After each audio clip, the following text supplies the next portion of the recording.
Very good afternoon. અને ખાસ કરીને છેલ્લા ઘણા સમયમાં આ એકાદ મહિનાની જ લગભગ વાત છે કે આ બધી મિડ ટાયર ફાઇનાન્સ કંપનીઓમાં સારી બોલબાલા વધી છે એફઆઈઆઈઝની.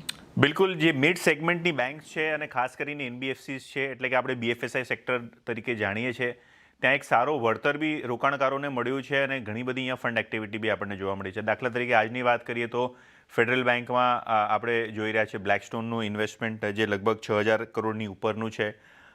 લગભગ 10% હિસ્સો તેઓ ખરીદશે આ પર્ટિક્યુલર બેંકમાં. આરબીએલ બેંકની વાત કરીએ તો અત્યાર સુધીની સૌથી મોટી બેંક એફડીઆઈ આજે જોવા મળી શકશે. 60% હિસ્સો તેઓ ઓપન ઓફર સાથે અહીંયા આપશે. લગભગ 26,000 કરોડની ઉપરનો આ ટ્રાન્ઝેક્શન તમને જોવા મળી રહ્યો છે. 280ની આસપાસ આ ટ્રાન્ઝેક્શન થયો અને ત્યારબાદ સ્ટોકમાં એક સ્ટેડી અપટિક આપણે જોઈ છે. તો ફેડરલ બાદ યસ બેંક અને આરબીએલ બેંકમાં બી સારું ટ્રેક્શન. સમ્માન કેપિટલની વાત કરીએ તો સ્ટોક આજે 52 અઠવાડિયાના સૌથી ઉચ્ચતમ સપાટીએ છે. આબુધાબી બેઝડ આઈએચસી અહીંયા લગભગ 42% હિસ્સો ખરીદશે. 8,850 કરોડની આસપાસમાં એની સાથે ઓપન ઓફર બી તેઓએ મૂકી છે.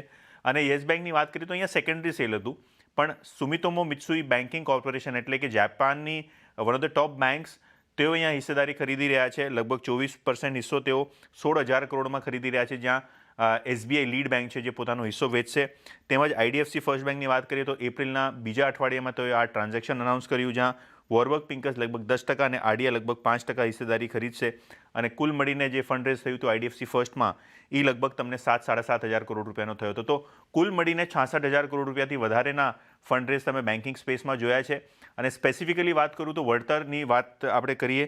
આરબીએલ બેંક છેલ્લા 6 મહિનામાં 60% ઉપર છે, યસ બેંક 23% ઉપર, આઈડીએફસી ફર્સ્ટ બેંક 16%, સમ્માન કેપિટલ જેમ કે મેં કહ્યું અહીંયા આપણે એક 52 વીક હાઈ જોઈ રહ્યા છે, આ બી સ્ટોક 40% ઉપર.